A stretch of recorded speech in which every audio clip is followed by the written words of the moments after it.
The proclamation of martial law is not a military takeover. I, as your duly elected President of the Republic, use this power which may be implemented by the military authorities, but still is a power embodied in the Constitution.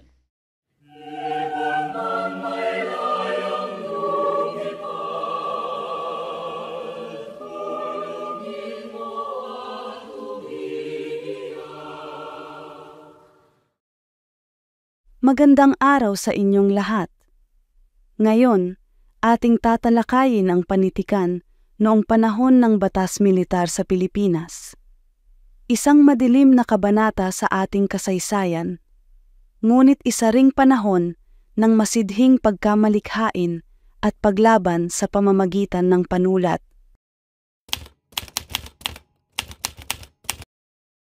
Noong ika-21 ng Setyembre, 1972, idineklara ni Pangulong Ferdinand Marcos ang Batas Militar sa buong Pilipinas. Sa ilalim ng martial law, ang mga karapatan at kalayaang sibil ay sinupil.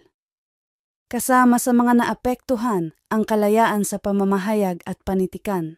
Maraming mga aktivista at mamamahayag ang dinakip, tinortyur at pinatay.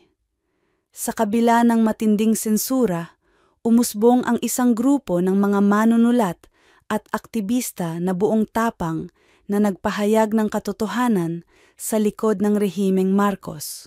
Ang mga binhi ng aktivismo ay nagsimulang sumibol. Ang mga kabataan, estudyante at mga intelektual ay nagsimulang bumuo ng mga lihim na pagpupulong upang magplano ng mga protesta at iba pang anyo ng paglaban.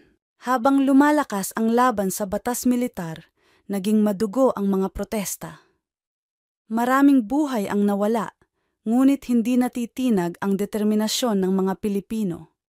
Ang mga panulat at placard ay namantyahan ng dugo, ngunit ang mga ito ay nagsilbing patunay ng matinding pagnanais para sa kalayaan at hustisya. Sa kabila ng pagpigil, hindi nagpasindak ang mga manunulat. Ang mga nobela, tula, dula at maikling kwento ay naging mabisang sandata laban sa diktadura.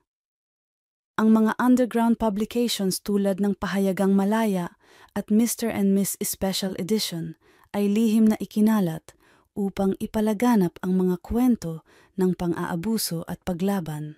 Sa pamamagitan ng mga nobela, tulad ng dekada 60 at Bata Pa No Ka Ginawa, ipinakita ang kalagayan ng isang pamilyang Pilipino sa ilalim ng martial law. Isang mamamahayag ang sumulat ng Days of Disquiet, Nights of Rage, isang dokumentasyon ng mga protesta laban sa diktadura. Ang mga dula, nobela at maikling kwento na isinulat noong panahon ng Batas Militar ay nagbigay liwanag sa madilim na yugto ng ating kasaysayan.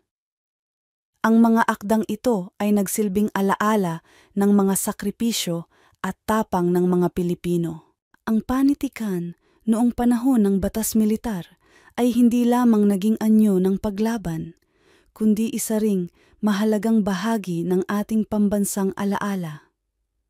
Sa pamamagitan ng mga akda ng mga manunulat na ito, patuloy nating naaalala ang mga aral ng nakaraan at ang halaga ng ating kalayaan. Maraming salamat sa inyong pakikinig. Naway magsilbing inspirasyon ang mga kwento ng tapang at paglaban sa ating kasalukuyan at hinaharap.